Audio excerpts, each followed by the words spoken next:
जो ये पूरी योजना होगी, जैसा कि हमने आपको बताया कि पर्यावरण जो है इसकी थीम है, तो इसमें मॉडल या थर्माकोल पूर्ण रूप से प्रतिबंधित है। यानी ना तो आप इसमें मॉडल का इस्तेमाल कर सकते हैं और ना ही थर्माकोल का, ये पूर्ण रूप से प्रतिबंधित है।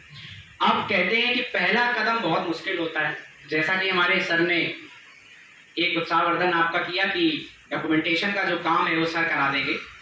तो एक मेरी ओर से भी आपके लिए ये सहयोग है कि आपको सर्वेक्षण में टाइटल की जो प्रोजेक्ट होगा उसके टाइटल के चयन में यदि कोई भी समस्या आ रही है तो उसका सहयोग मैं आपको पूर्ण रूप से प्रदान करूंगा।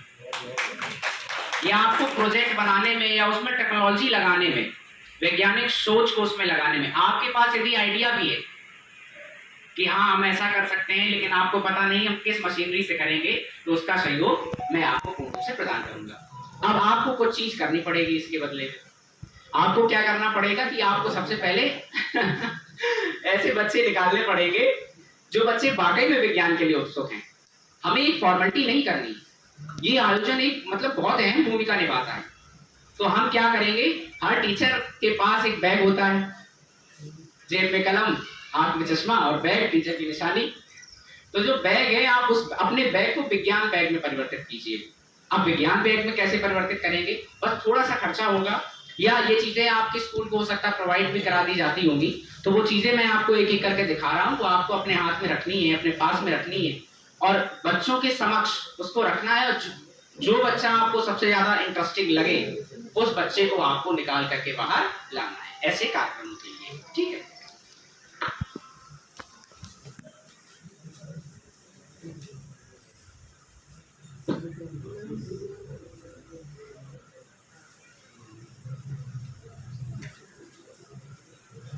सबसे पहले तो जो आपके विज्ञान बैग में सामग्री होनी चाहिए वो कम से कम एक बॉल होनी चाहिए, किसी भी प्रकार का एक बॉल हो।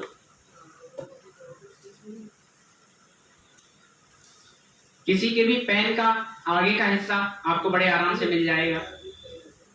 अच्छा एक चीज बताइए, यदि विज्ञान के कामों को करने के लिए बहुत अधिक धन की आवश्यकता होती तो क्या आज एपीजे अब्दुल कलाम जी जो मिसाइलें देखे गए हैं, जिससे आज हाल ही में चंद्रयान 3 लॉन्च किया गया है, क्या वो हो पाता?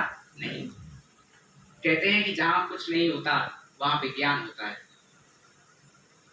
तो विज्ञान से सब मुमकिन है, पैसा हो ना हो। तो देखिए आप ये बच्चे का खिलौना, कोई खराब कबाड़ की पेन, और इसी प्रकार से आपको किसी भी एक कबाड़े की दुकान से एक वायर को अपने पास रखना है हमेशा।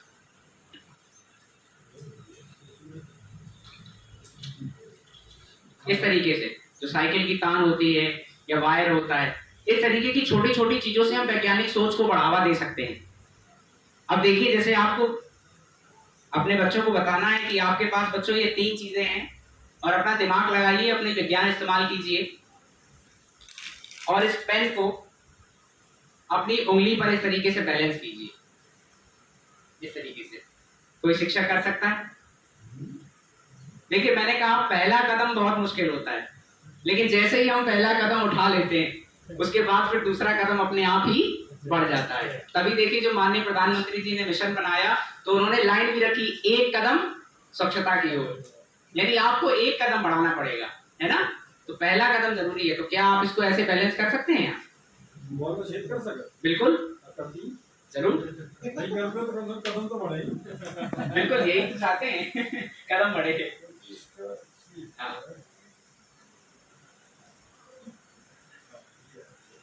ये देखिए नॉर्मल पेन बैलेंस नहीं होता, लेकिन थोड़ा सा बॉल का जो है विज्ञान लगा करके इसको बैलेंस कर दिया गया।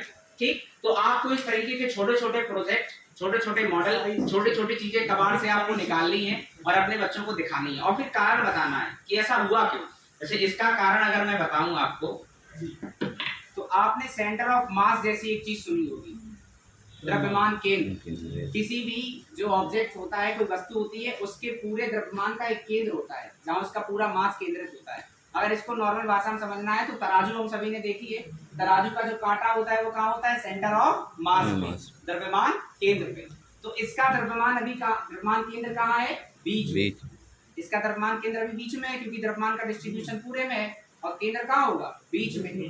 तो अभी इसको बैलेंस कर पाना मुश्किल है। लेकिन अगर इसका द्रव्यमान केंद्र हम नीचे कर दें तो भार नीचे ज्यादा हो जाएगा, और आपने देखा होगा जिस चीज का नीचे भार ज्यादा होता है वो चीज आराम से बैलेंस हो जाती है।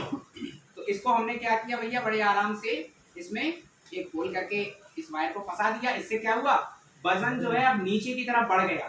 तो इसका सेंटर ऑफ मास कहाँ आ गया, हमारी उंगली पे, इस नोक पे। देखो आधा मास इधर, आधा मास इधर, नीचे का मास बढ़ा इसलिए सेंटर ऑफ मास यहाँ आ गया और ये पेन बैलेंस हो गया। तो हम इस तरीके के छोटे छोटे प्रयोगों से अपने बच्चों को वैज्ञानिक बनने के लिए प्रेरित कर सकते हैं और अनेकों वैज्ञानिक अपने बीच से निकाल सकते हैं। ऐसे ही छोटा सा प्रयोग, जैसे कि सर डॉक्टर हैं बगल में, हम लोग चित्र के माध्यम से या बुक्स में या कैसे भी बच्चों को बोन्स के बारे में पढ़ाते हैं, हड्डियों के बारे में। विज्ञान शिक्षक खराब रद्दी से, जो रद्दी बेकार हो जाती है, उससे बोन बना सकते हैं, इस तरीके की, है ना।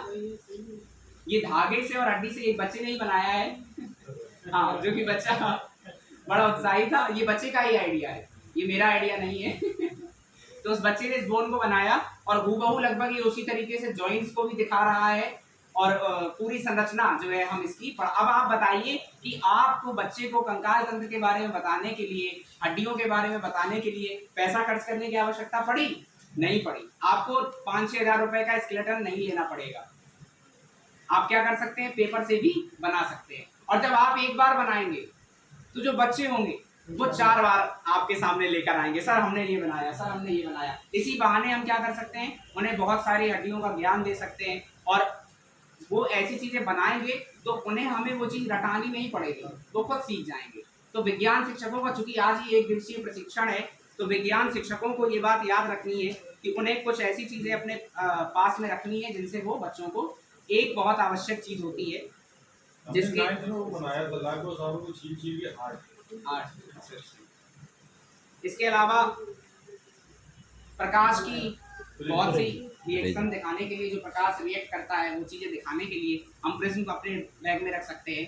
लगभग 45 से 50 रुपए इसकी कीमत है, जो कि हर एक विज्ञान शिक्षक बड़े आराम से खरीद सकता है। और ये ऐसी चीज है कि आपने एक बार खरीद ली तो ये खराब नहीं होती है, ये हमेशा आपके इस्तेमाल में आती रहेगी। एक 50 रुपए का प्रिज्म, एक 50 रुपए का प्रिज्म आपके बच्चों को बड़ी ऊंचाइयों तक पहुंचा सकता है, लाइट की बहुत सी चीजें बता सकता है। इसके अलावा लेंस ज्यादातर आप लोग अपने बैग में रखिए। कोशिश करिए कि आप इनोवेटिव चीजों को पहले करें।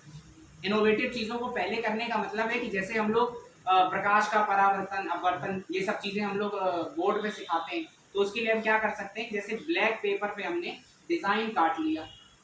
एक मनोज जी हैं इटावा यूपीएस से शायद में, उन्होंने इस बार प्रदर्शनी में इस चीज का प्रदर्शन किया था। तो उन्होंने ब्लैक पेपर पे जो है दर्पण को बना लिया और दर्पण को बना लेने के बाद में उस पर लाइनें कट कर ली और लाइनें कट करके पीछे भी एक ब्लैक पेपर लगा दिया। अब वो क्या करते थे कि इधर से जैसे ही व्हाइट पेपर डालते थे तो उधर से जैसे ही व्हाइट पेपर निकला तो वो ऐसा लगता था, क्योंकि लाइन कटी हुई है तो अंदर से व्हाइट पेपर केवल उतनी जगह में दिखता था जितना कटा हुआ है, तो ऐसा लगता था जैसे किरण जा रही है सच में। तो हमें जरूरी नहीं है कि बहुत सारी चीजें हमारे पास हों तभी हम विज्ञान को रिप्रेजेंट कर पाए, या मेरे पास बहुत बड़ा बजट हो, या मेरे पास सरकार द्वारा दी हुई बहुत सारी सुविधाएं हो, लेबोरेटरी हो, तभी हम इसको प्रेरित कर पाए, तभी हम बच्चों को विज्ञान के बारे में बता पाए। बहुत से ऐसे कबाड़ के जुगाड़ हैं ये लाइन अपने देश में काफी फेमस है, कबाड़ से जुगाड़। तो बहुत से कबाड़ के ऐसे जुगाड़ हैं जिनसे हम अपने विद्यार्थियों को विज्ञान के लिए प्रेरित कर सकते हैं। और हो सकता है कोई विद्यार्थी फिर आपके सामने ऐसा जुगाड़ ले आए जो कि नेशनल तक चला जाए, क्योंकि ऐसे आयोजन हर वर्ष होते हैं। तो आप लोग कोशिश करिए, अगर आज यहाँ इस प्रशिक्षण को लेने के लिए आए 1 दिवसीय प्रशिक्षण को, तो आप लोग कोशिश करिए कि आज के बाद, यहाँ से जाने के बाद, आप कम से कम 1 दिन कोई ऐसा बनाएं हफ्ते का, केवल 1 दिन, जिस दिन में आप कोई क्रिएटिविटी करके स्कूल में दिखाएं। आप जब वो क्रिएटिविटी करके स्कूल में दिखाएंगे, क्योंकि विज्ञान के शिक्षकों के पास में समय भी पर्याप्त होता है, आप पूरे हफ्ते में 1 दिन नहीं आप लगन लगाइए। देखिए इतना समय तो हम भी यहाँ आ गए कानपुर से लगन, देखिए लगन थी तो हम भी कानपुर से यहाँ आ गए, और सिर्फ इस खुशी से आ गए कि ये आयोजन में सरकार ने पहली बार ये मान्यता दी है कि जूनियर वर्ग जो है वो भी राष्ट्रीय बाल विज्ञान कांग्रेस में आए। बहुत मतलब जो रिसर्च बड़े लेवल पे होती थी, सरकार उसको छोटे लेवल पे ला रही है कि बच्चे हमारे जूनियर से ही रिसर्च करने की आदत डाल लें। इसीलिए मुझे कानपुर से यहाँ तक ये एक अलग ही प्रकार का उत्साह खींच लाया है। तो आप भी समय निकालिए हफ्ते में एक दिन और ऐसी क्रिएटिविटी जरूर दिखाइए जिससे आपके अपने विद्यालय में पढ़ने वाले, क्योंकि मैं कहीं भी जाता हूँ यदि, तो डॉक्टर लवकुश जाटवानी जी जो मेरे माननीय शिक्षक रहे हैं, मैं उनका बहुत आभार व्यक्त करता हूँ। तो एक दिन आपका भी ऐसे ही आभार व्यक्त होगा अगर कुछ वैज्ञानिक आपके पढ़ाई में होंगे। तो आप लोग जरूर कोशिश करें एक बार। पहला कदम मुश्किल होता है और वो कदम बढ़ाने में भरोसा कीजिए, मैं आपकी पूरी मदद करूंगा।